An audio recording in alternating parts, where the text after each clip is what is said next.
तोहर कइले बा पागल। ओए होए उठावा गुलाबी तोहर कइले बा पागल।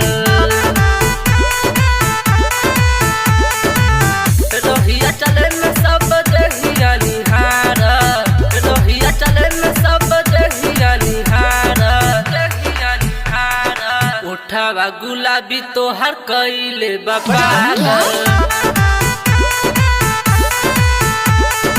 उठावा गुलाबी तोहर कइले बा पागल।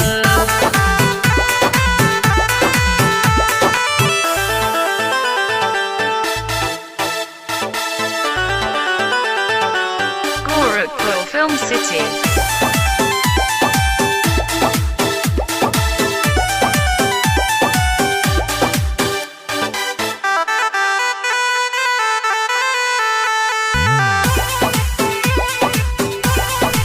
उठवा के काटत काटत मन हमर भइल पानी पानी। कर न देखते कहे असली हाई जवानी।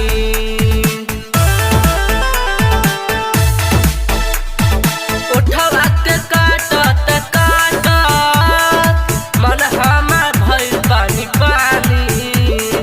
कर न देख के कहेले असली हाई जवानी, असली हाई जवानी। सोनू विशाल के कैले बाड़ू घायल।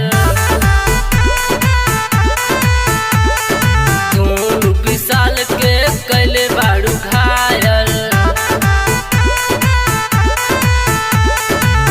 रोहिया चले में सब देहिया निहार, रोहिया चले में सब देहिया निहार, देहिया निहार। उठावा गुलाबी तोहर कइले बा पागल।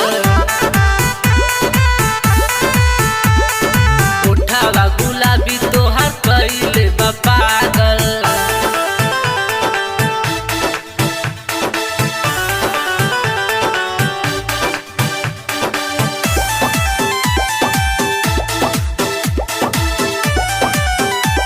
Gorakhpur Film City.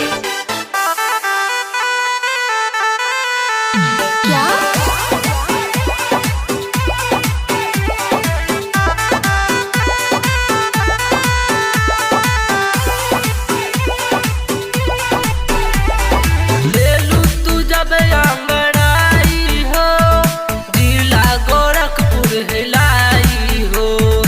उसमें तो हर जैसे परियन के प्रभात कबो न पाई हो।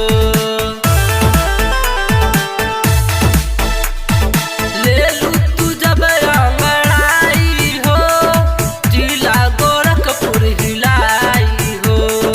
उसमें तो हर जैसे परियन के प्रभात कबो न पाई हो, प्रभात कबो न पाई हो।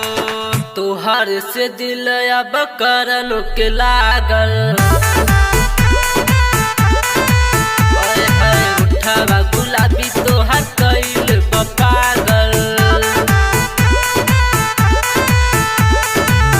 रोहिया चले में सब देहिया निहार, रोहिया चले में सब देहिया निहार, देहिया निहार। उठावा गुलाबी तोहर कइले बा पागल। उठावा